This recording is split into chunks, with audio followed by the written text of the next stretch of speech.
ആകാശവാണി.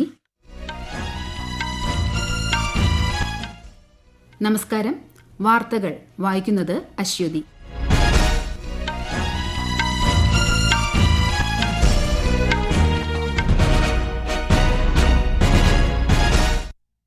പ്രധാന വാർത്തകൾ. സവാളയുടെ കയറ്റുമതി നിരോധനം തുടരുമെന്ന് കേന്ദ്ര സർക്കാർ. നടപടി ആഭ്യന്തര ലഭ്യത വർദ്ധിപ്പിക്കുന്നതിന്. രാജ്യത്ത് ലോക്സഭാ തെരഞ്ഞെടുപ്പ് പ്രചാരണം ഊർജിതം. വേനൽ ചൂട് അവഗണിച്ചും സ്ഥാനാർത്ഥികൾ സജീവമായി രംഗത്ത്. വേനൽക്കാലത്ത് ആശുപത്രികളിൽ തീപിടുത്തം തടയാൻ അടിയന്തര നടപടികൾ സ്വീകരിക്കണമെന്ന് സംസ്ഥാനങ്ങൾക്ക് നിർദ്ദേശം നൽകി കേന്ദ്ര ആരോഗ്യ മന്ത്രാലയം. നാളെ രാജ്യം ഹോളി ആഘോഷിക്കും. രാഷ്ട്രപതി, പ്രധാനമന്ത്രി എന്നിവർ ഉൾപ്പെടെ പ്രമുഖർ ജനങ്ങൾക്ക് ആശംസകൾ നേർന്നു. പീഠാനുഭവ വാരത്തിന് തുടക്കം കുറിച്ച് ക്രൈസ്തവർ ഇന്ന് ഓശാന പെരുന്നാൾ ആചരിച്ചു. IPL ക്രിക്കറ്റിൽ ഇന്നത്തെ ആദ്യ മത്സരത്തിൽ ലക്നൌ സൂപ്പർ ജയന്റ്സിനെതിരെ രാജസ്ഥാൻ റോയൽസിന് ജയം. വാർത്തകൾ വിശദമായി. സവാളയുടെ കയറ്റുമതി നിരോധനം ഇനിയൊരു ഉത്തരവ് ഉണ്ടാകുന്നതുവരെ നീട്ടിയതായി കേന്ദ്രം അറിയിച്ചു. സവാളയുടെ ആഭ്യന്തര ലഭ്യത വർദ്ധിപ്പിക്കാനും വില നിയന്ത്രിക്കാനുമാണ് ഈ തീരുമാനം. കഴിഞ്ഞ വർഷം ഡിസംബറിലാണ് സവാളയുടെ കയറ്റുമതി സർക്കാർ നിരോധിച്ചത്. സമയോചിതമായ നയങ്ങളും സാമ്പത്തിക പരിഷ്കാരങ്ങളും കോവിഡ് പ്രതിസന്ധിയിൽ നിന്ന് കരകയറാൻ ഇന്ത്യയെ സഹായിച്ചതായി കേന്ദ്ര ധനമന്ത്രി നിർമ്മല സീതാരാമൻ. ബംഗളൂരുവിൽ ഒരു പരിപാടിയെ അഭിസംബോധന ചെയ്യുകയായിരുന്നു അവർ. മഹാമാരിയുടെ കാലത്ത് ഇന്ത്യ വഹിച്ച പങ്ക് ആഗോള സമൂഹം അംഗീകരിച്ചിട്ടുണ്ടെന്നും രാജ്യം ഇന്ന് അതിവേഗം വളരുന്ന സമ്പദ് വ്യവസ്ഥ ആയെന്നും അവർ പറഞ്ഞു. പരിഷ്കാരങ്ങൾ സമ്പദ് വ്യവസ്ഥയെ സുതാര്യമാക്കുകയും ബിസിനസ് എളുപ്പമാക്കുകയും ചെയ്തു. രാജ്യത്തെ സംരംഭകരും കർഷകരും യുവാക്കളും പുലർത്തിയ ക്ഷമത സമ്പദ് വ്യവസ്ഥയെ വേഗത്തിൽ വീണ്ടെടുത്തുവെന്നും ധനമന്ത്രി പറഞ്ഞു. ബീഹാറിൽ NDA സഖ്യത്തിലെ ഘടകകക്ഷിയായ JDU 16 ലോക്സഭാ സീറ്റുകളിലെയും സ്ഥാനാർത്ഥി പട്ടിക പുറത്തിറക്കി. ലോക്സഭാ തെരഞ്ഞെടുപ്പിൽ മത്സരിക്കാനായി നോമിനേറ്റ് ചെയ്യപ്പെട്ടവരിൽ ഭൂരിഭാഗവും സിറ്റിംഗ് എംപിമാരാണ്. എന്നാൽ സിവാൻ, സീതാമർഹി എന്നീ പാർലമെന്റ് മണ്ഡലത്തിലെ സിറ്റിംഗ് എംപിമാർക്ക് പാർട്ടി ഹൈക്കമാൻഡ് ടിക്കറ്റ് നിഷേധിച്ചു. സിവാനിൽ വിജയലക്ഷ്മി ദേവിയും സീതാമർഹിയിൽ ദേവേഷ് ചന്ദ്ര ഠാക്കൂറും മത്സരിക്കും. നിലവിൽ ബീഹാർ ലെജിസ്ലേറ്റീവ് കൌൺസിൽ ചെയർമാനാണ് ഠാക്കൂർ. പാർട്ടി സംസ്ഥാന അധ്യക്ഷൻ ഉമേഷ് കുശ്വാഹ, സഞ്ജയ് ഝാ തുടങ്ങിയ മുതിർന്ന നേതാക്കളാണ് പട്നയിൽ സ്ഥാനാർത്ഥികളുടെ പേരുകൾ പ്രഖ്യാപിച്ചത്. തമിഴ്നാട്ടിൽ ലോക്സഭാ തെരഞ്ഞെടുപ്പിനുള്ള സ്ഥാനാർത്ഥികളെ AMMK പ്രഖ്യാപിച്ചു. BJP നേതൃത്വത്തിലുള്ള ദേശീയ ജനാധിപത്യ സഖ്യവുമായുള്ള സീറ്റ് വിഭജന കരാറിന്റെ ഭാഗമായി DMK ഭരിക്കുന്ന ദക്ഷിണേന്ത്യൻ സംസ്ഥാനത്ത് AMMK 2 സീറ്റുകളിൽ മത്സരിക്കുമെന്ന് party general secretary TTV Dinakaran പറഞ്ഞു. തേനി ലോക്സഭാ സീറ്റിൽ ദിനകരൻ മത്സരിക്കും. ട്രിച്ചിയിൽ നിന്ന് മത്സരിക്കുന്ന സെന്തിൽനാഥനാണ് മറ്റൊരു സ്ഥാനാർത്ഥി. BJPയുമായി സീറ്റ് വിഭജന കരാർ ഉണ്ടാക്കിയതിനു ശേഷമായിരുന്നു സ്ഥാനാർത്ഥി പ്രഖ്യാപനം.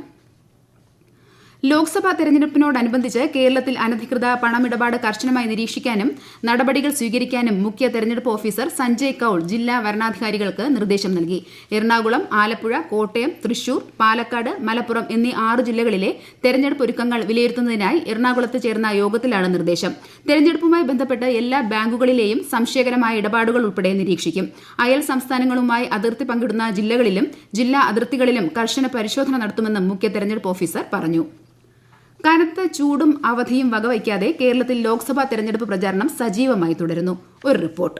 ശക്തമായ ത്രികോണ മത്സരം നടക്കുന്ന തിരുവനന്തപുരം ലോക്സഭാ മണ്ഡലത്തിൽ 3 മുന്നണികളുടെയും തെരഞ്ഞെടുപ്പ് പ്രചാരണം ശക്തമാണ്. സിറ്റിംഗ് എംപിയും UDF സ്ഥാനാർത്ഥിയുമായ ശശി തരൂർ ലൂർദ് ഫെറോന ഉൾപ്പെടെയുള്ള നഗരത്തിലെ വിവിധ ക്രിസ്തീയ ദേവാലയങ്ങളിൽ സന്ദർശനം നടത്തി. UDF കേന്ദ്ര തെരഞ്ഞെടുപ്പ് കമ്മിറ്റി ഓഫീസ് ഉദ്ഘാടന ചടങ്ങിലും അദ്ദേഹം പങ്കെടുത്തു. LDF സ്ഥാനാർത്ഥി പന്ന്യൻ രവീന്ദ്രൻ ഇന്ന് കോവളം മണ്ഡലത്തിലെ വിവിധ ആരാധനാലയങ്ങളും വ്യക്തികളെയും സന്ദർശിച്ചു. NDA സ്ഥാനാർത്ഥി രാജീവ് ചന്ദ്രശേഖർ രാവിലെ PMG ലൂർദ് ഫെറോന പള്ളി സന്ദർശിച്ചു. ഉള്ളൂരിൽ വിദ്യാർത്ഥികളുമായി അദ്ദേഹം സംവദിച്ചു. ജില്ലയിലെ 2ാം ലോക്സഭാ മണ്ഡലമായ ആറ്റിങ്ങലിൽ സിറ്റിംഗ് എംപിയും UDF സ്ഥാനാർത്ഥിയുമായ അടൂർ പ്രകാശ് കിഴങ്ങുവിളം, ഇടവ, ഒറ്റൂർ, വെള്ളല്ലൂർ, മണനാക്ക് എന്നിവിടങ്ങളിൽ നടന്ന കോൺഗ്രസ് മണ്ഡലം കൺവെൻഷനുകളിൽ പങ്കെടുത്തു. LDF സ്ഥാനാർത്ഥി V ജോയ് വർക്കല നിയോജക മണ്ഡല മത്സ്യത്തൊഴിലാളികളെ നേരിൽ കണ്ട് വോട്ട് അഭ്യർത്ഥിച്ചു. തുടർന്ന് ഹരിഹരപുരം ക്രിസ്ത്യൻ പള്ളിയിലും സന്ദർശനം നടത്തി. NDA സ്ഥാനാർത്ഥി V മുരളീധരൻ ഇന്ന് കാട്ടാക്കട എക്സ് സർവീസ് കൺവെൻഷനിലും ആനപ്പാറ പൊതുസമ്മേളനത്തിലും പങ്കെടുത്തു. കനത്ത ചൂടിലും പാലക്കാട് ലോക്സഭാ മണ്ഡലത്തിലെ സ്ഥാനാർത്ഥികളുടെ പ്രചാരണം മുന്നേറുകയാണ്. UDF സ്ഥാനാർത്ഥി VK ശ്രീകണ്ഠന്റെ അട്ടപ്പാടിയിലെ ആദ്യഘട്ട പ്രചാരണമാണ് ഇന്ന് നടന്നത്. LDF സ്ഥാനാർത്ഥി A വിജയരാഘവൻ മണ്ണാർക്കാട് മണ്ഡലത്തിലാണ് പ്രചാരണം നടത്തിയത്. NDA സ്ഥാനാർത്ഥി C കൃഷ്ണകുമാർ ഇന്ന് പുതുശ്ശേരിയിൽ തെരഞ്ഞെടുപ്പ് പ്രചാരണ യാത്ര നടത്തി. അവധി ദിനത്തിലും തെരഞ്ഞെടുപ്പ് പ്രചാരണ പ്രവർത്തനം പ്രവർത്തനങ്ങൾ സജീവമായി കോഴിക്കോട് ജില്ലയിലെ സ്ഥാനാർത്ഥികൾ. വടകര ലോക്സഭാ മണ്ഡലത്തിലെ UDF സ്ഥാനാർത്ഥി ഷാഫി പറമ്പിൽ ഇന്ന് മരുതോങ്കര പഞ്ചായത്തിലായിരുന്നു പര്യടനം നടത്തിയത്. LDF സ്ഥാനാർത്ഥി KK ശൈലജയുടെ പര്യടനം കൊയിലാണ്ടി മണ്ഡലത്തിലാണ്. NDA സ്ഥാനാർത്ഥി പ്രഫുൽ കൃഷ്ണകുമാറിന്റെ പര്യടനവും പുരോഗമിക്കുന്നു. കോഴിക്കോട് ലോക്സഭാ മണ്ഡലം UDF സ്ഥാനാർത്ഥി MK രാഘവൻ കുന്നമംഗലം നിയോജക മണ്ഡലം കുടുംബ സംഗമങ്ങളിൽ പങ്കെടുത്തു. LDF സ്ഥാനാർത്ഥി എളമരം കരീം വികസന സംവാദങ്ങളിലും യുവസംവാദത്തിലും പങ്കെടുത്തു. NDA സ്ഥാനാർത്ഥി MT രമേശ് ഇന്ന് ഗൃഹസന്ദർശനത്തിലായിരുന്നു. കണ്ണൂർ പാർലമെന്റ് മണ്ഡലം UDF സ്ഥാനാർത്ഥി K സുധാകരൻ ഇന്ന് അഴീക്കോട് നിയമസഭാ മണ്ഡലത്തിലും LDF സ്ഥാനാർത്ഥി MV ജയരാജൻ ഇരിക്കൂർ മണ്ഡലത്തിലും NDA സ്ഥാനാർത്ഥി C രഘുനാഥ് അഴീക്കോട് മണ്ഡലത്തിലെ വിവിധ സ്ഥലങ്ങളിലും ഇന്ന് പര്യടനം നടത്തി. News desk Akashvani. വേനൽക്കാലത്ത് ആശുപത്രികളിൽ ഉണ്ടായേക്കാവുന്ന തീപിടുത്തം തടയാൻ അടിയന്തര നടപടികൾ സ്വീകരിക്കണമെന്നാവശ്യപ്പെട്ട് ആരോഗ്യ മന്ത്രാലയം എല്ലാ സംസ്ഥാനങ്ങൾക്കും കേന്ദ്രഭരണ പ്രദേശങ്ങൾക്കും കത്തയച്ചു. ആരോഗ്യ വകുപ്പുകളുടെയും ദുരന്ത നിവാരണ അതോറിറ്റികളുടെയും കൂട്ടായ പ്രവർത്തനം ഉറപ്പുവരുത്തണമെന്നും മന്ത്രാലയം ആവശ്യപ്പെട്ടു. രാജ്യത്ത് താപനില ഉയരുന്ന സാഹചര്യത്തിലാണ് നിർദ്ദേശം. സംസ്ഥാന സർക്കാരുകൾ ആശുപത്രികളിൽ സമഗ്രമായ പരിശോധനകൾ നടത്താൻ മന്ത്രാലയം അഭ്യർത്ഥിച്ചു. രാജസ്ഥാനിലെ ജയ്പൂരിൽ കെമിക്കൽ ഫാക്ടറിയിലുണ്ടായ തീപിടുത്തത്തിൽ 6 പേർ മരിച്ചു. 2 പേർക്ക് പരിക്കേറ്റു. നഷ്ടപരിഹാരവും ഫാക്ടറി ഉടമയ്ക്കെതിരെ നടപടിയും ആവശ്യപ്പെട്ട് ഗ്രാമവാസികൾ ജയ്പൂർ ആഗ്ര ഹൈവേ ഉപരോധിച്ചു. ദുരിതബാധിതരുടെ കുടുംബങ്ങൾക്ക് സാധ്യമായ എല്ലാ സഹായവും ഉറപ്പാക്കുമെന്ന് മുഖ്യമന്ത്രി ഭജൻലാൽ അറിയിച്ചു. ഈ വാർത്തകൾ ആകാശവാണിയിൽ നിന്ന്. കേരളത്തിൽ വോട്ടർ പട്ടികയിൽ പേര് ചേർക്കാൻ നാളെ വരെ അവസരം. നാമനിർദ്ദേശ പത്രിക സമർപ്പിക്കാനുള്ള അവസാന തീയതിയുടെ 10 ദിവസം മുമ്പ് വരെയാണ് വോട്ടർ പട്ടികയിൽ പേര് ചേർക്കാൻ അവസരം ലഭിക്കുക. തെരഞ്ഞെടുപ്പ് കമ്മീഷന്റെ പോർട്ടൽ വഴിയോ വോട്ടർ ഹെൽപ്പ് ലൈൻ ആപ്പ് ഉപയോഗിച്ചോ ബൂത്ത് ലെവൽ ഓഫീസർമാർ വഴിയോ പേര് ചേർക്കാം. ഡൽഹി മുഖ്യമന്ത്രി അരവിന്ദ് കെജ്രിവാളിന്റെ അറസ്റ്റിന്റെ പശ്ചാത്തലത്തിൽ ഭാവി പരിപാടികൾ നിർണ്ണയിക്കാൻ ആം ആദ്മി പാർട്ടി ഇന്ന് യോഗം ചേരും. പാർട്ടി നേതാക്കൾ, MLA മാർ, കൌൺസിലർമാർ തുടങ്ങിയവർ പങ്കെടുക്കും. രാജ്യസഭാ അംഗം സന്ദീപ് പഥക് യോഗത്തിന് അധ്യക്ഷത വഹിക്കുമെന്നാണ് സൂചന. നിറങ്ങളുടെ ആഘോഷമായ ഹോളി നാളെ. രാഷ്ട്രപതി ദ്രൌപദി മുർമുവും പ്രധാനമന്ത്രി നരേന്ദ്രമോദിയും ജനങ്ങൾക്ക് ഹോളി ആശംസകൾ അറിയിച്ചു. ഹോളിയുടെ വിവിധ നിറങ്ങൾ രാജ്യത്തിന്റെ വൈവിധ്യത്തിന്റെ പ്രതീകമാണെന്നും ഈ ഉത്സവം ജനങ്ങൾക്കിടയിൽ സ്നേഹത്തിന്റെയും ഐക്യത്തിന്റെയും സാഹോദര്യത്തിന്റെയും വികാരങ്ങൾ പ്രോത്സാഹിപ്പിക്കുമെന്നും രാഷ്ട്രപതി പറഞ്ഞു. നിറങ്ങളുടെ ഉത്സവം എല്ലാവരുടെയും ജീവിതത്തിൽ പുതിയ ഊർജ്ജവും ഉത്സാഹവും കൊണ്ടുവരുമെന്ന് പ്രതീക്ഷിക്കുന്നതായി പ്രധാനമന്ത്രി നരേന്ദ്രമോദി ആശംസിച്ചു. രാജ്യരക്ഷാ മന്ത്രി രാജ്നാഥ് സിംഗ് ഇന്ന് ലേയിൽ സൈനികർക്കൊപ്പം ഹോളി ആഘോഷിച്ചു. സിയാച്ചിനിലെ സൈനികരുമായി ആശയവിനിമയം നടത്താൻ ഉടൻ തന്നെ ലഡാക്കിൽ മറ്റൊരു സന്ദർശനം നടത്തുമെന്ന് അദ്ദേഹം പറഞ്ഞു. സിയാച്ചിൻ സന്ദർശനം കാലാവസ്ഥ മോശമായതിനാലാണ് ഒഴിവാക്കിയത്. ഇന്ന് ഓശാന ഞായർ. വിശുദ്ധ വാരാചരണത്തിന് തുടക്കം കുറിച്ച് ലോകമെമ്പാടുമുള്ള ക്രൈസ്തവർ ഇന്ന് ഓശാന ഞായർ ആചരിച്ചു. യേശുക്രിസ്തുവിന്റെ ജെറുസലേം പ്രവേശനത്തിന്റെ സ്മരണകൾ ഉണർത്തി കുരുത്തോലകളും ഏന്തിയാണ് വിശ്വാസികൾ ഓശാന പെരുന്നാൾ ആഘോഷിക്കുന്നത്. കേരളത്തിലെ വിവിധ ദേവാലയങ്ങളിൽ പ്രത്യേക പ്രാർത്ഥനയും തിരുകർമ്മങ്ങളും നടന്നു. IPL ക്രിക്കറ്റിൽ ഇന്നത്തെ ആദ്യ മത്സരത്തിൽ ലക്നൌ സൂപ്പർ ജയൻസിനെതിരെ രാജസ്ഥാൻ റോയൽസിന് 6 വിക്കറ്റ് ജയം. ടോസ് നേടി ആദ്യം ബാറ്റ് ചെയ്ത രാജസ്ഥാൻ 20 ഓവറിൽ 4 വിക്കറ്റിന് 193 റൺസ് നേടി.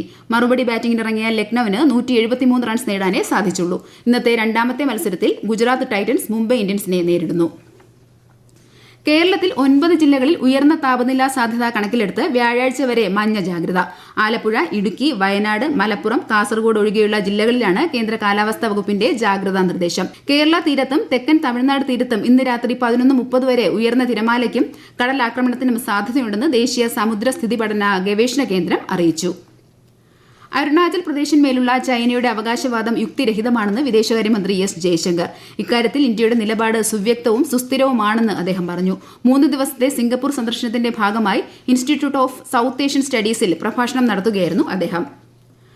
മദ്യനയ അഴിമതി കേസിൽ BRS നേതാവ് K. കവിതയുടെ കസ്റ്റഡി കാലാവധി ചൊവ്വാഴ്ച വരെ നീട്ടി. ഡൽഹി റോസ് അവന്യൂ കോടതിയുടേതാണ് ഉത്തരവ്. ചൊവ്വാഴ്ച രാവിലെ കവിതയെ ഹാജരാക്കണമെന്ന് അന്വേഷണ ഏജൻസിക്ക് കോടതി നിർദ്ദേശം നൽകി. സംഗീത പരിപാടിയുടെ വേദിയിൽ നടന്ന ആക്രമണത്തിൽ 133 പേർ കൊല്ലപ്പെട്ടതിനെ തുടർന്ന് റഷ്യയിൽ ഇന്ന് ദുഃഖാചരണം. വെള്ളിയാഴ്ച വൈകുന്നേരം ക്രോക്കസ് സിറ്റി ഹാളിൽ പ്രവേശിച്ച അക്രമികൾ ജനക്കൂട്ടത്തിന് നേരെ വെടിയുതിർക്കുകയായിരുന്നു. ആക്രമണത്തിന്റെ ഉത്തരവാദിത്തം ഇസ്ലാമിക് സ്റ്റേറ്റ് ഏറ്റെടുത്തു. ജപ്പാനും ഉത്തര കൊറിയയും തമ്മിലുള്ള ലോകകപ്പ് ഫുട്ബോൾ യോഗ്യതാ മത്സരം ഫിഫ റദ്ദാക്കി. ചൊവ്വാഴ്ച പ്യോങ്യാങ്ങിൽ നടക്കാനിരുന്ന മത്സരമാണ് റദ്ദാക്കിയത്. പ്രധാന വാർത്തകൾ വീണ്ടും. സവാളയുടെ കയറ്റുമതി നിരോധനം തുടരുമെന്ന് കേന്ദ്ര സർക്കാർ. നടപടി ആഭ്യന്തര ലഭ്യത വർദ്ധിപ്പിക്കുന്നതിന്. രാജ്യത്ത് ലോക്സഭാ തെരഞ്ഞെടുപ്പ് പ്രചാരണം ഊർജിതം. വേനൽ ചൂട് അവഗണിച്ചും സ്ഥാനാർത്ഥികൾ സജീവമായി രംഗത്ത്. വേനൽക്കാലത്ത് ആശുപത്രികളിൽ തീപിടുത്തം തടയാൻ അടിയന്തര നടപടികൾ സ്വീകരിക്കണമെന്ന് സംസ്ഥാനങ്ങൾക്ക് നിർദ്ദേശം നൽകി കേന്ദ്ര ആരോഗ്യ മന്ത്രാലയം. നാളെ രാജ്യം ഹോളി ആഘോഷിക്കും. രാഷ്ട്രപതി, പ്രധാനമന്ത്രി എന്നിവർ ഉൾപ്പെടെ പ്രമുഖർ ജനങ്ങൾക്ക് ആശംസകൾ നേർന്നു. പീഡാനുഭവ വാരത്തിന് തുടക്കം കുറിച്ച് ക്രൈസ്തവർ ഇന്ന് ഓശാന പെരുന്നാൾ ആചരിച്ചു. IPL ക്രിക്കറ്റിൽ ഇന്നത്തെ ആദ്യ മത്സരത്തിൽ ലക്നൌ സൂപ്പർ ജയൻസിനെതിരെ രാജസ്ഥാൻ റോയൽസിന് ജയം. വാർത്തകൾ കഴിഞ്ഞു. അടുത്ത വാർത്താ പ്രക്ഷേപണം 8:35.